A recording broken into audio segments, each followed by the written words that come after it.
Hi, my name is Shazia Khan, and today's unit I will be doing is business communication.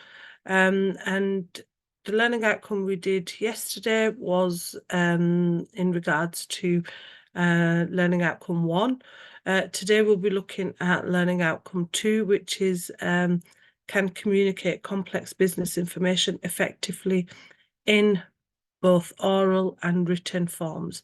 So I just want to give you a summary of what we did in the last session, which was learning outcome 1. So we looked at, in regards to business communication, we looked at good communication, what it actually meant, why there's a need for having communication skills within a business environment. Also, we looked at how communication skills actually informs businesses of effective communication, but also both productivity and profits are increased with good communication with the employees, with stakeholders, with internal and external communication.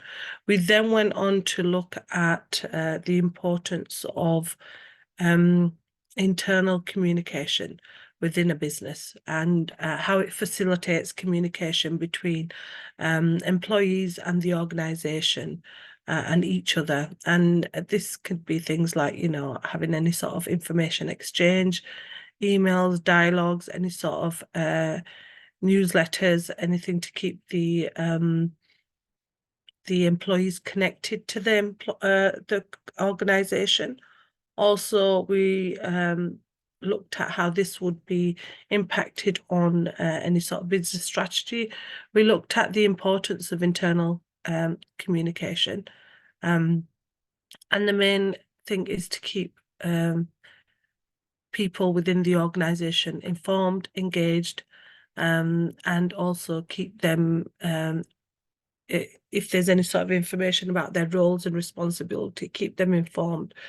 And if we have effective internal communication, it becomes the main contribution of any sort of business. Having good communication, keeps the employees informed, and make sure that the right information is sent out to the employees as well.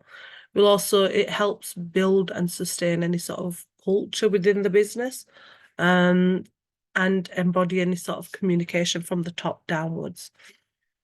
We also identified that having good internal communication helps create a happier workforce, and builds a relationship between employees and employers. Improves productivity, as I mentioned earlier. Collaboration is key output, and this can be achieved through internal communications, and supports changes and dynamisms in the workplace. So, any sort of changes, remote working, hybrid working, this would be identified within that.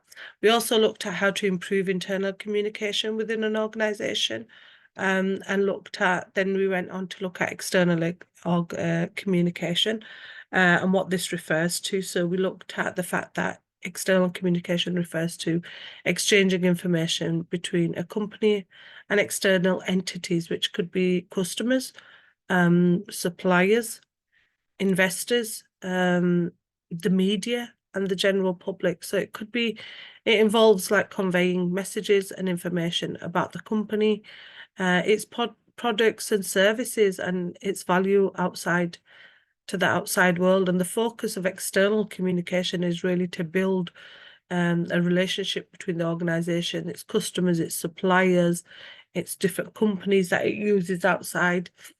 And it also the marketplace we live in at the moment thrives at any sort of external communication. So, it's important that we're able to understand the importance of external communication. We then looked at what external communication is used for, and it's mainly used to promote the company's image, to enhance its reputation and build relationships with stakeholders.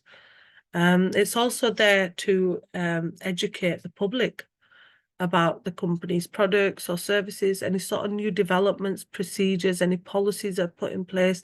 So it's there to external communication aims to create a positive image of the company in both the stakeholders' eyes and the general public's eyes. Importance and benefits of external communication. Sometimes a simple newsletter about any sort of upgrade or services or anything to the employees, it improves their stability, but also, promotes your brand. Developing community relations. So external communication helps businesses build community relationships outside. By sharing information, updating companies' activities, business can create a positive image and build trust with the community. So, try to get the community involved, try to get its brand and get its product and services out there. Communicating and leveraging information, building brand identity, that's really important. Optimizing any sort of external networks, and external communications helps businesses also to maintain good relationships with its suppliers. And a big thing in regards to external communication is that the technology is moving so fast, and the reason technology is moving so fast is because there's new advancements coming in place, and the organization needs to keep up with all this the technological developments and advances to make sure that their product is out there to the stakeholders and to the public. We then went on in learning outcome 1 to have a look at understanding organizational barriers, because there's so many barriers and obstacles that hinder the flow of communication within an organization. And these barriers can prevent clear and effective communication. And it sometimes often leads to misinterpretation and misunderstandings. And it's important that these responsibilities and these barriers are dealt with. And we looked at some barriers which were really important in regards to any sort of barriers to communication. And the first one being quite a big one is language barriers, and that involves the miscommunications, difference in translation, difficulties. Even though you may be speaking the same language, the other element is dialects. It can play a big part, accents, and unique communication. So, it causes some form of misunderstanding. And, try to watch out for any sort of frequent misunderstandings and resolve them through interpretation. And for language, you'd encourage team members to use clear, concise language, avoid using any sort of slang or jargon which won't help you in regards to that. Illustrate points in critical documents and provide adequate training. The next one we're going to look at is another quite big one, especially if your business is international and you are, your business is in different countries. Cultural barriers is really important, and this it mainly stems from differences in social norms and values. It's important to be aware of people's ethnicity, of their cultures, their values, their beliefs, and providing any sort of inclusion within the company. And educating people is really important on business ethics within culture, implementing regular training, sensitivity training, or establishing clear rules around the workplace etiquette, brand culture. These are really important when it comes to one of the barriers of culture. We then went on to look at physical barriers, which is distance is the most common physical barrier. As remote working becomes increasingly common, team members may find themselves sitting 100 miles away from their colleagues. And, some ways of trying to address this is to adopt and maintain up-to-date telecommunication technologies. Consider allowing employees to work remotely if they provide a comfortable, collaborative office environment and private. Psychological barriers is another one, which are caused by individuals' mindset and mental health concerns, and try to get people, offer them training, offer them a mandatory work placement anti-harassment training, encourage open, honest communication. Another barrier was technological barriers, and that can emerge if they are when people don't have the right tools or the right training. So for that, you need to replace any sort of technology, offer training resources, and make sure you offer communication tools for the staff members. Another barrier we looked at was organizational barriers, and that looked at stemming from a lack of understanding of your business structure and individuals within. So that could affect any business, small, medium, large. So, employers may not know how to share information. So communication, is really important within that. And, you should create an organizational structure to ensure it's widely available, review any changes. And it's really important when we look at overcoming these barriers, try to look at, if you look at the overcoming language and cultural barriers, try to prevent any sort of misunderstanding in grammar, avoid using slang. So I've mentioned some of the barriers that we looked at effective, because it could have, if you use, if there are barriers to communication, it could have a ripple effect, and it could be something that would keep going on and on. So addressing these is really important. The sooner you address them, the better it is. So then we went on to look at now at learning outcome 2, which is can communicate complex business information effectively in oral and written forms. So the introduction. Communicating complex business information effectively, enhancing oral and written communication skills. So effective communication of complex business information is essential for organizational success. It ensures that ideas, strategies, and data are conveyed clearly and comprehensively to stakeholders, facilitating information, informed decision-making, and fostering collaboration. In this presentation, we will be exploring strategies for communication, both in oral and written forms, with a focus on participatory activities and managing and question and answer sessions.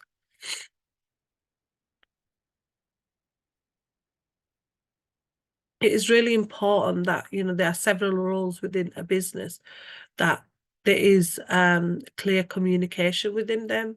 And also, there are several elements that are involved in creating and maintaining lasting and genuine relationships through communication. And the things, you could have things like oral and written communication, which we're going to elaborate a little bit more on. So the importance of effective communication. Effective communication is the lifeblood of any organization, particularly in today's fast-paced and dynamic business environment.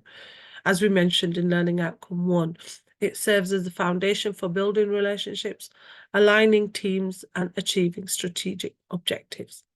When dealing with complex business information, the stakes are higher, as misunderstanding or misinterpretations can lead to costly errors and missed opportunities. Therefore, mastering both oral and written skills is a paramount success for any business in the modern workplace. So, oral communication in formal situations.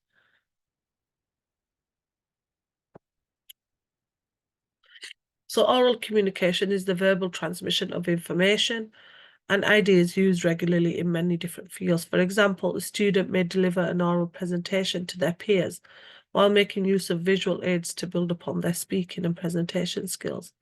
In the corporate world, a manager may hold a formal face-to-face meeting with their employees to discuss new objectives or conduct informal verbal reviews of performance and other information. Speaking is the main component of oral communication, but eye contact and body language also play an important role in delivering an effective verbal exchange of ideas. So participate in an activity to demonstrate oral communication in a formal situation using technology and other appropriate aids to present complex business information effectively. So activity demonstration. description of the activity to demonstrate oral communication in formal situations as presenting or meeting, as we've just mentioned. The example of the manager and the student, utilization of technology and aids, for example, using PowerPoint slides, multimedia tools to enhance the presentation of complex business information. Examples of such technology and aids including visualization, charts, graphs, and interactive elements to engage the audience and convey key messages effectively. Oral communication is used in both academic and business settings because they're important skills for both students and employees to possess. They are first learned in school setting and built upon throughout the career of a new individual. Oral communication leads to increased productivity within the workplace, higher job satisfaction, improved relationships between peers, and reduced conflict overall. Employers also seek candidates with strong oral communication skills to deliver innovative ideas and advance the objectives of the organization. There are two main types of oral communication. We've got oral communication relates to verbal exchange of information or ideas from one person or another. They can be either formally or informally. Formal oral communication takes place during presentations at business meetings, classroom lectures, political speeches, or speeches at ceremonies. Informal oral communication may take place anywhere within an organization. So it could be things like face-to-face communication, any sort of telephone or conversations, or during conversations at any sort of business meetings.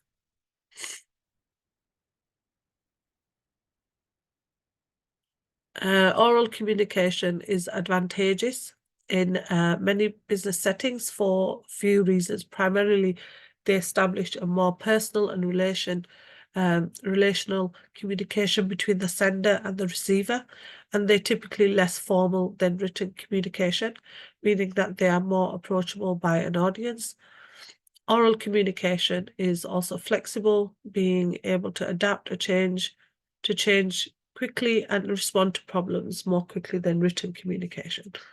Oral communication may have disadvantages on some occasions. However, such as an event needs to be documented, written communication would be more effective in this form. Now we're going to look at written communication. So written communication of complex business information.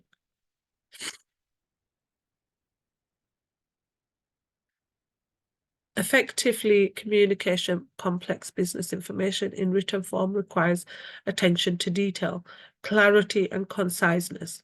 Written communication formats such as reports, memos, emails, and presentations should be structured logically and organized in a manner that facilitates understanding. Written communication can be an important part of both your personal and professional life. Even if you work in an office that doesn't have you communicating with people daily, having the right kind of written communication skills can help you get promotions and jobs as well as succeed at school or college. It is important to know what kinds of written communication you should be using and how these all differ from each other.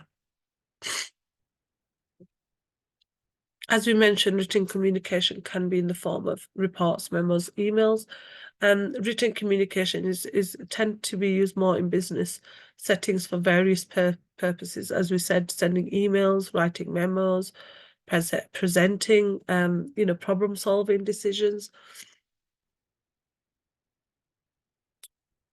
Written communication refers to any message that is conveyed using the written word. This can include emails, as we mentioned, and there are some reasons why written communication is crucial, and we're looking at these, which are clarities. Number one, which is to use clear and straightforward language to convey complex concepts. We can take the time to choose the right words when looking at clarity, the structure our sentence correctly, and ensure that the message is conveyed accurately. The next one is structure. So organize information logically, using headings, subheadings, and bullet points to enhance readability so that, the structure is right and it ensures that the message is conveyed properly, as we mentioned. And this is particularly used in a professional world where misunderstandings can lead to costly mistakes. So, it needs to be quite important in that. Conciseness. Avoid unnecessary jargon or verbosity and focus on conveying essential information. Visuals. Incorporate visual aids such as charts, graphs, and tables to illustrate data and complex relationships effectively. And the next one is proofreading. Review written documents carefully for accuracy, grammar, formatting errors before dissemination. So these are some of the strategies used for written communication. And there's more that I'm going to go through in regards to things like, that may be added, like record keeping. So written communication serves as a permanent record of any sort of interaction. Also, a big one, a part of a business that would, it's quite a big strategy, is professionalism. So written communication is a reflection of professionalism. It shows that, you've got interactions that are serious and willing to put in effort to communicate effectively. Another one, accessibility. So written communication can be accessed at any time, anywhere, as long as the recipient has access to that written product or document. And written communication, language barriers one. So written communication can bridge language barriers, allowing people to speak different languages to communicate effectively. With the help of the translation tools, written communication can be translated in different languages. So it's making it easy for people to communicate with different languages. So maybe if you've got companies outside, it's really important to look at them.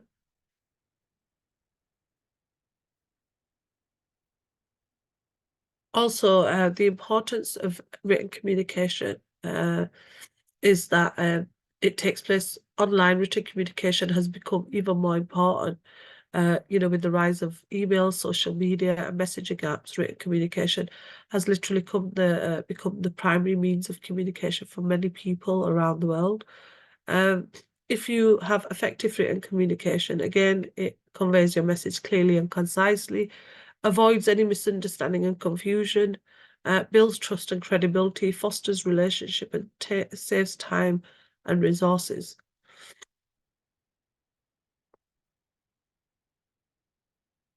Written communication is crucial in any organization as it impacts on relationships. It allows for clear and precise messages to be conveyed, also serves as a permanent record of interactions and reflects on your professionalism as an individual as well. It's also written communication is, it's used more in regards to improving your written skills and becoming a more effective communicator.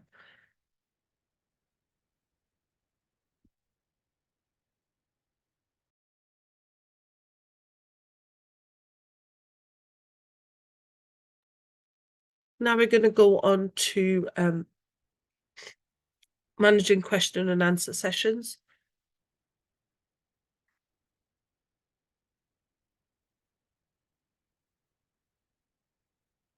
So managing a question and answer session to demonstrate subject knowledge and communication skills.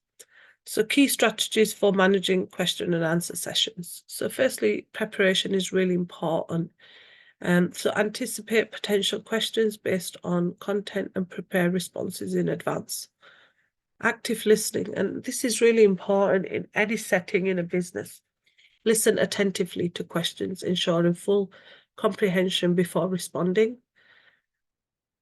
Clarity is important as well in regard to, identifying any sort of making sure that the question and answer session is clear and concise answers. Addressing the question directly and avoiding any sort of unnecessary stuff. So anything, away from the what's supposed to be discussed. So, it's really important that you identify elaborate what is clear, what is concise, and what you are talking about and addressing the question rather than moving away from that. Another one is confidence. So demonstrate confidence in your subject area and communication abilities, maintaining composed demeanor. The next one is looking at flexibility, adapting to unexpected or challenging questions gracefully. Acknowledging any uncertainties and offering follow-up with additional information if necessary.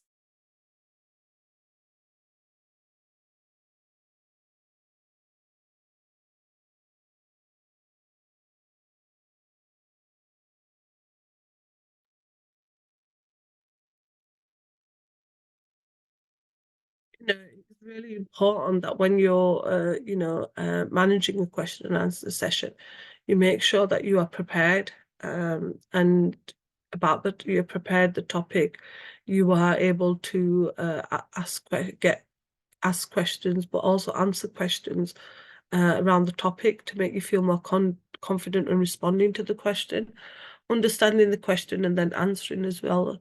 If the question is not clear, then it's going to be difficult to understand that. So you need to make sure that you have, some steps in place to, handle a good question and answer session. And it also, if you enjoy taking questions from your audience, you probably value the interaction as well, the immediate feedback, the opportunity to expand upon it. So, you need to know your area. You need to know what you want to talk about. You need to be prepared to answer the questions. When someone really asks you a question, whether it be at the end of the present or during the presentation, it immediately changes the nature of the relationship with the audience. So it also changes your role. You suddenly shift from someone delivering information to someone who is managing the interaction and discussion. So, for that, you need to have facilitation skills, and be able to identify things. So, there are processes in place, to identify a good question and answer session as well. You need to make sure it's important that your responsibility is to the entire group, even though one person is asking the question. So you have to make sure you're answering it to the entire group. And your goal is not simply to answer the question, but to draw links between the questions and the content as well. So what you are trying to focus on, eye contact is critical in any issue, and also managing the process and listening, focusing and listening, establishing any sort of eye contact with the question, the people, the audience. Listen to the question before responding, because that's really, sometimes we just jump and we respond. If you're not confident, just clarify the question. If you have an audience that's quite large or the question is complex, ask them to rephrase the question as well. When you answer a question, you are returning your role as a presenter. So you need to make sure that, you have to answer the question as simply as possible and to the point, answer what they are asking. And if you've got a question and answer session that is at the end, as I mentioned earlier, of your presentation, you need to keep things moving forward and not get bogged down with any one questionnaire, because sometimes you can get one person who would ask all the questions and move away from the actual area where you're discussing anything. So it could be a brand, it could be a new technology that's been introduced. So if your questions come in the middle of the presentation, you need to return to the content and the agenda. Focus on the next question, keep your eyes focused. And, when questions occur during the presentation, you need to respond and go back to the agenda as well. It's really, really important in a question and answer session that you are prepared. and you're able to answer the questions. And if you're not able to answer the questions, you know, try to answer the questions in a different way to get that answer for that person. You know, to run a question and answer session is really important for any business out there, because it helps bridge that gap between employees and companies out there. You know, it builds trust and it builds that transparency, and it promotes inclusion and diversity within the workplace. You know, so it's really important, you know, that you facilitate a good question and answer session, and make sure you have a regular communication with the employees or the stakeholders, and make sure that you have a substantial amount of time to answer the question and answer sessions. And, you know, make sure that you're able to understand what is being asked of you. And, you know, make sure that, again, like, you are adapt to any sort of challenging questions.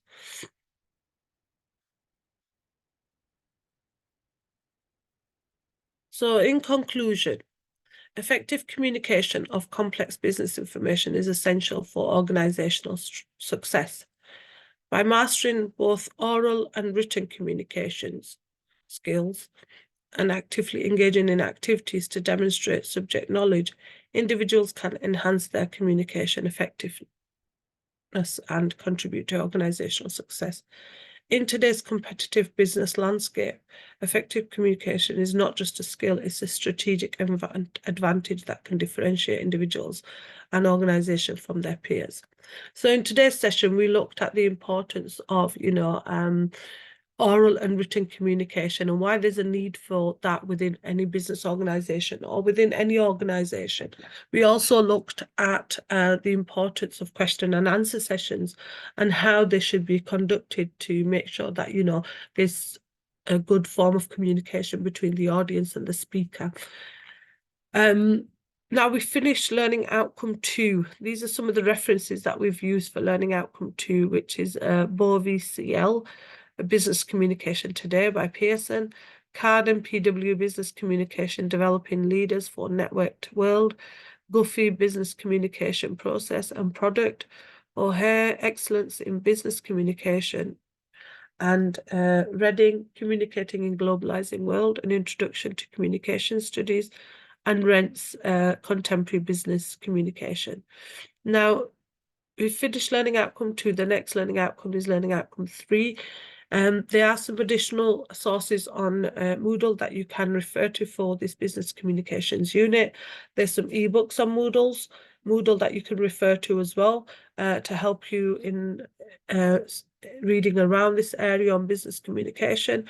Also, if you have any issues or any questions or queries, please kindly email learnerwork@ukvarsity.co.uk. Thank you for attending this session today. The next session will be learning outcome 3. Thank you.